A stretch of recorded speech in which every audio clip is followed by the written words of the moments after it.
તમે જ્યારે પણ કબ્રસ્તાને જાઓ ત્યારે આ 3 વસ્તુ ઉપર ભૂલથી પણ અમલ કરવાનું ભૂલતા નહીં. અસ્સલામુ અલૈકુમ વરહમતુલ્લાહિ વબરકાતુહ.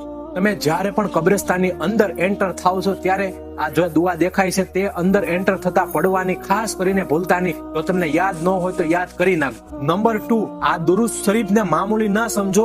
આને કબ્રસ્તાનની અંદર જેટલું બની શકે તેટલું વધારે પડવાની કોશિશ કરો. આ દુરૂદ શરીફથી ફાયદો એ થાય છે કે તમામ મરહૂમની રૂહ સુધી એમના કહેવાય કે અજાબથી નજાત મળે છે. જેટલું બની શકે તેટલું આ દુરૂદ શરીફ વધારેમાં વધારે પડવાની ફિકર કરે. નંબર 3, આપણા જે પણ મરહૂમ છે તેને આપણે પડીને કેવી રીતના બગસવું એ સ્ક્રીન ઉપર દેખાતું હશે. ખાસ કરીને નોટ કરી લેજો અને આ 3 વસ્તુ જરૂરથી એની ઉપર અમલ કરજો કબ્રસ્તાનની અંદર એન્ટર થાવ ત્યારે. હવે તમે તો સમજી લીધું, બટ જે આપણા બીજા ભાઈઓ છે તેની સુધી પણ શેર કરો અને એને પણ ખબર પડે અને સવાબના હકદાર તમે પણ બનો. અને કમેન્ટમાં ઈમાનદારી પૂર્વક તમે જણાવજો કે શું આ 3 વસ્તુની તમને ખબર હતી કે નહીં. ખબર હોય તોય કમેન્ટ કરજો અને ન ખબર હોય તો પણ કમેન્ટ કરવાનું ભૂલતા નહીં. અને ખાસ કરીને આવા જ ઇસ્લામિક વિડીયો જોવા માટે તમારા ભાઈની આઈડી ને ફોલો કરવાનું ભૂલતા નહીં. અસ્સલામુ અલૈકુમ. દુઆઓમાં યાદ રાખજો.